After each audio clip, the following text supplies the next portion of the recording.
protection specialist. Thank you very much for coming here. And next to her is Vincent Sila, the developer of Safe Kids app. And last but not least is Martha Kimani, who is a child protection specialist. Thank you very much. Thank you. So, Vincent, since you are the developer, maybe you'll just explain to us what exactly is a Safe Kids app. Yeah, actually, it's Malaika app. It's Malaika app, yeah, okay. Safe Kids is just another function of the app that we use. All right. So Malaika, I'm not sure how we'd be able to show it on TV, yes. but it's an app called Malaika. It's in the App Store. So you can just go to the Play Store and type Malaika Kenya. So the whole idea about Malaika Kenya is to allow parents to, or rather, when a child gets lost, to get positive identification of that child. Because usually the problem is the child does not know the parent's number. Yes. Does not know where they live, does not know where they came from and all these things. So it allows you to quickly, once rescued, upon rescue, the police or even at the hospital or even at the mall, for instance, if they have the system, it shows the child's photograph and the details of the child, and then you as a parent, you get a text message with the Google Map location of where the child is. All right. Yeah, so it's a quick, so instead of keeping children in homes or taking them to COP stations to hold them there, because usually even, I think the case is like 50 children a day are taken to the courthouses, an average of 50 children a day. Okay. Yeah, of lost kids. So where are these kids been taken to? So we want to be able to assist them to quickly identify them and notify their parents the exact location of the children. So as a parent, what do you need to do to get your details in the app? Yeah, so once you just download the app, so it's free to download. Okay. And then so when you go to so there are different applications like finding maids and nannies, daycare centers, so all those things that are pertinent to a parent. But also, so the main thing is the child trace application. So you just enroll your child by taking their photo and putting in their details and everything. All right. And then also now, so when the child goes missing, you just click report missing. And so we are talking to media houses like KTN and other media houses so that, because you guys have a huge social media following, almost altogether, I think 8 million. Yes. So here you get, because people are not really on TV like the old days, like let's watch TV and see what's being alerted. Yeah. Gets on their phones. So Yes. the idea is let the 8 million people see the alerts of the lost child. Okay. Yeah, so that's what we're trying to tap into your followers. So you and all the other media houses, so that as soon as I report my kid missing, all these 8 million people are seeing the face of that child. And then when that child is rescued, now using the system, like so now I can use this. Let's show you just real quick. So the police and the malls will have this. So all they do is this and they scan the child.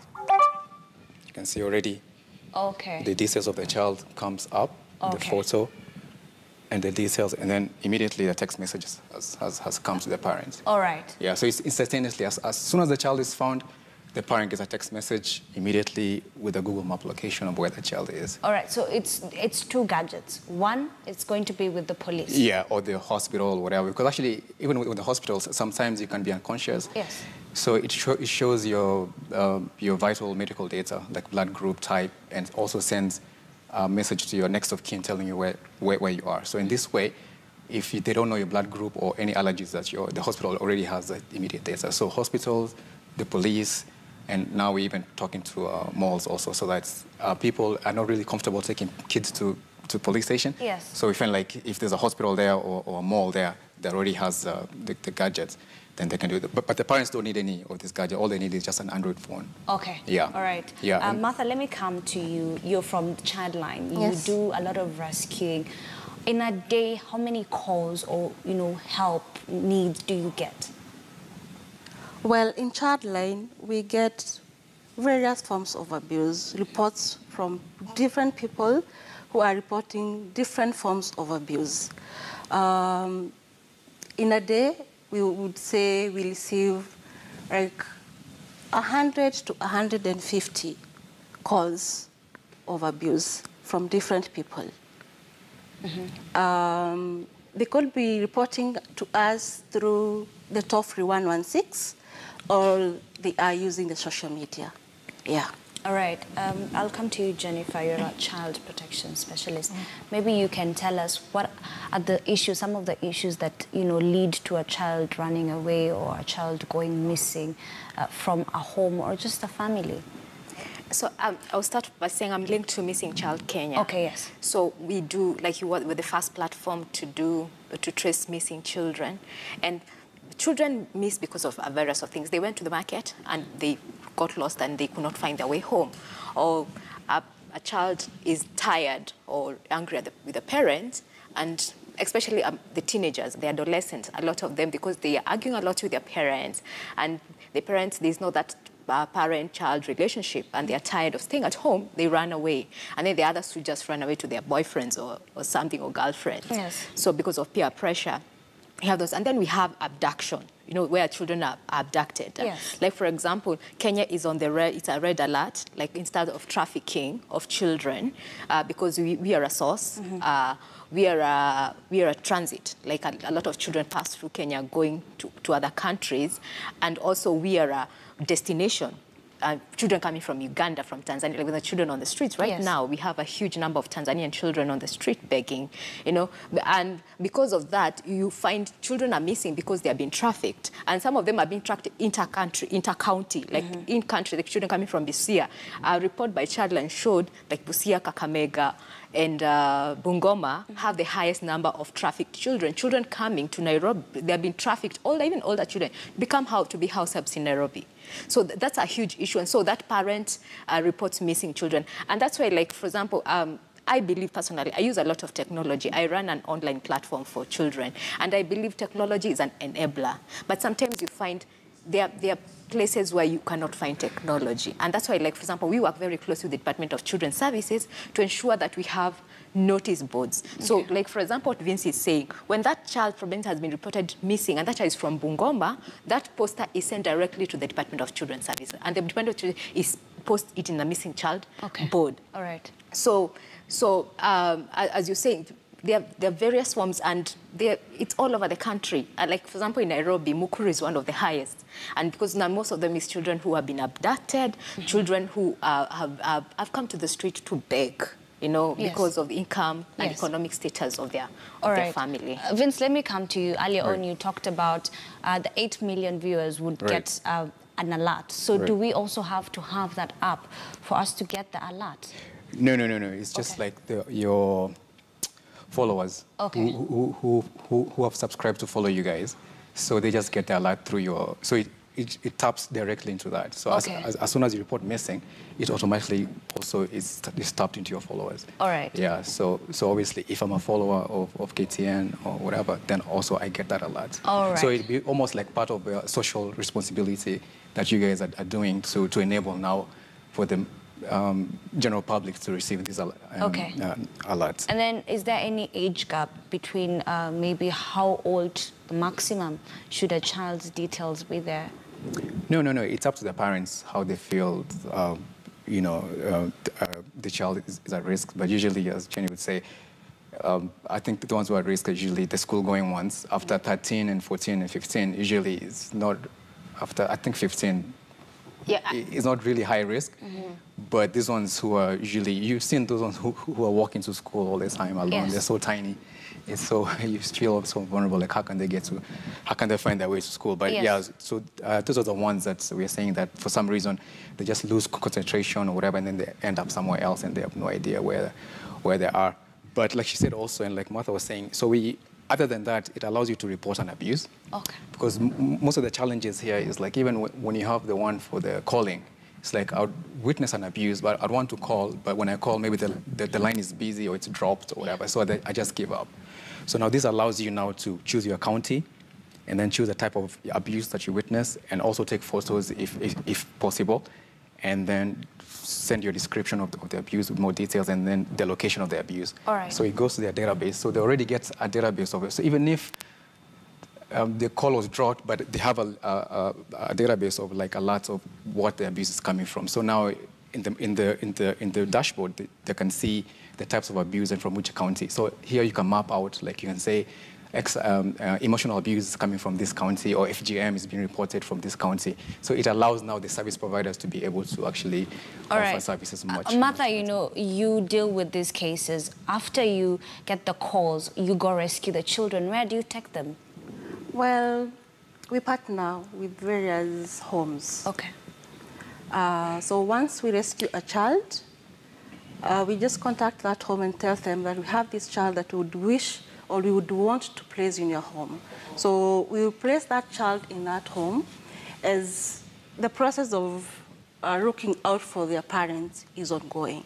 So mostly when we place these children, it's a temporary shelter. It's not a permanent shelter.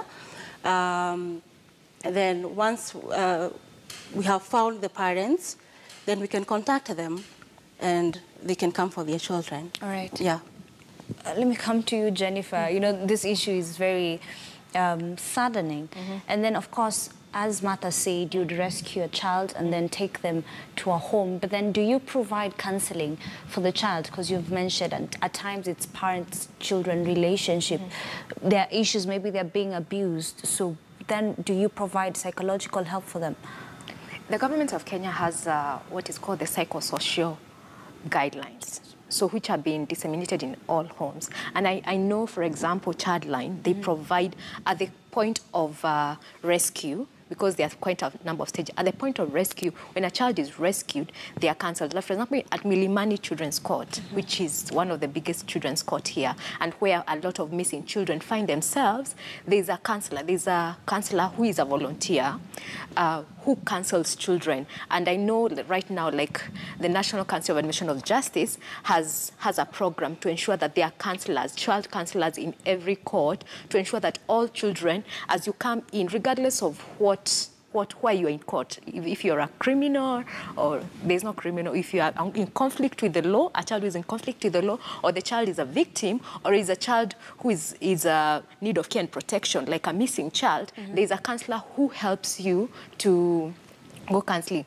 And so even in charitable children institution, so it's a requirement. When the child is in the children's home, as you call it, they go through counseling. But if they go into a government facility, like in a rehab center, it's a rehab basically, and they go through counseling. If they go, for example, in a remand home or they go into a probation, there are counselors, trained counselors and psychologists, child psychologists who have been trained to do that, yes. And the fact that there's that guidelines, there's a willingness by government to be able to push psychosocial support for children who are victims of violence. All right. Vincent, so far, how many people have enrolled in the apps and how many cases have been reported? All right. So the app is on trial right now. Okay. Yeah. So we just, actually, we're launching it officially next month.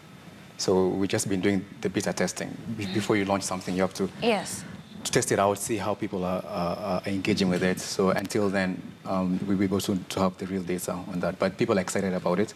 And because not just for the child traceability, but also, like I said earlier, we've had other services that are pertinent to any parent. Like, for instance, the biggest problem is finding a vetted maid or nanny. And that's usually a problem for anybody. And also a maid would just call you and tell you, I'm not coming today. So what do? Start calling somebody that you think you know, but you don't really know them. So it's a serious problem. So what we've done is we've gone around and gotten maids who are trained.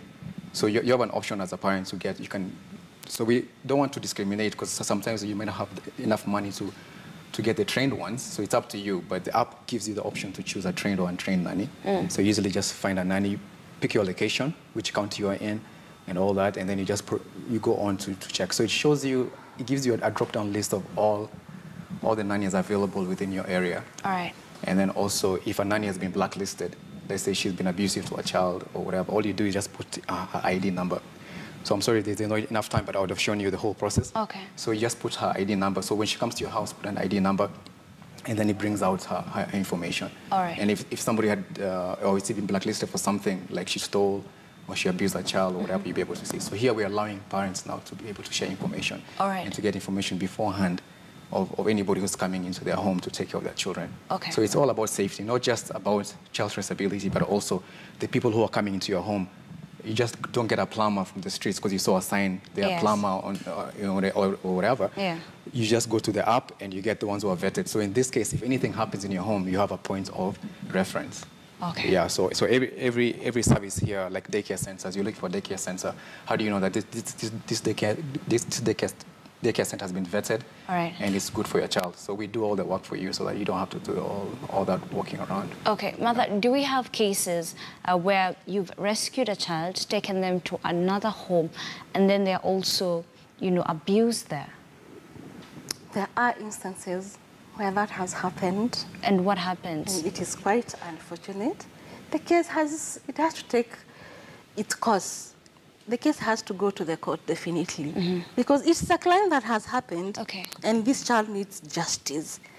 We have rescued this child. We have brought this child to a home for safe shelter.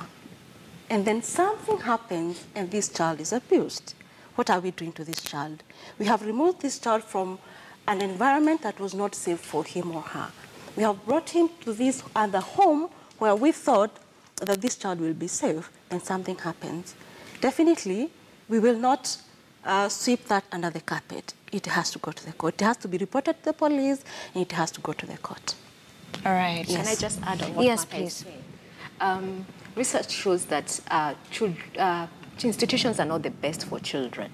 And actually, there's a moratorium by the government on institutionalization. So there are no more institutions that are being registered in Kenya because there are adverse effects. There's a lot of emotional abuse because, for example, if it's one, they call home mothers, that she's taking care of 6 to 12 children. That's a good home where they have 6 to 6. Can you imagine how much burden she is? So there's a lot of emotional abuse, there's a lot of physical abuse, and especially for younger children below the age of 3. Those children, they lose every month they spend in a children's home. They lose like 3 days of their lives. All right. So it's not good, and a lot of I know now government is working on fostering, and I would encourage Kenyans out there go to Department of Children's Services and register as a foster parent, so that, for example, if Childline calls and they have an abused children, they don't have to take that child to a children's home where they're experiencing more abuse. Yes. But they can go into a home-based care where they can get that love and care and support, which they need right to when they're healing the physical and emotional abuse that they have been going through. All right, so Vincent, I'll let you say a parting shot. What can you tell, the citizens about the issue of child protection? Yeah, actually, Kenya, we've been placed in Tier 2. So there are tiers that have been placed by the U.S. State Department and I think the UN in terms of countries that are doing something to improve child protection. And like Jenny said, we are a country that's a transit, and also we harbor. So we are Tier 2. We are almost dropping to Tier 3 because of lack of evidence. And so these are the things that...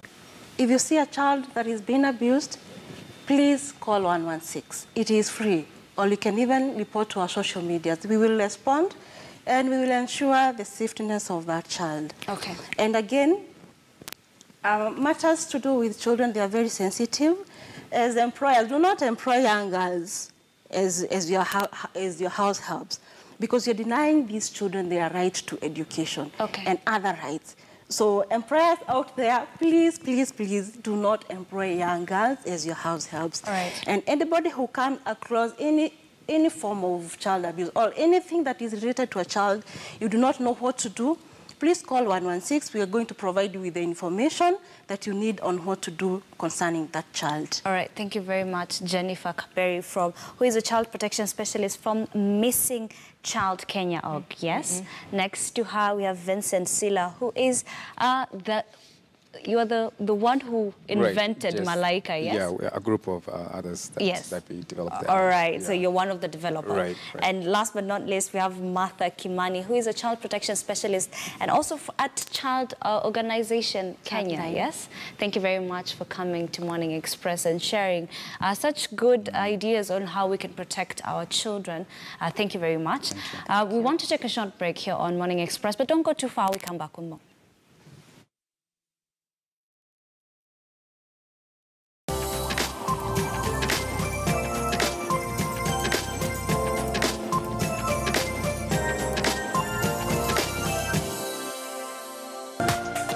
This is KTN News.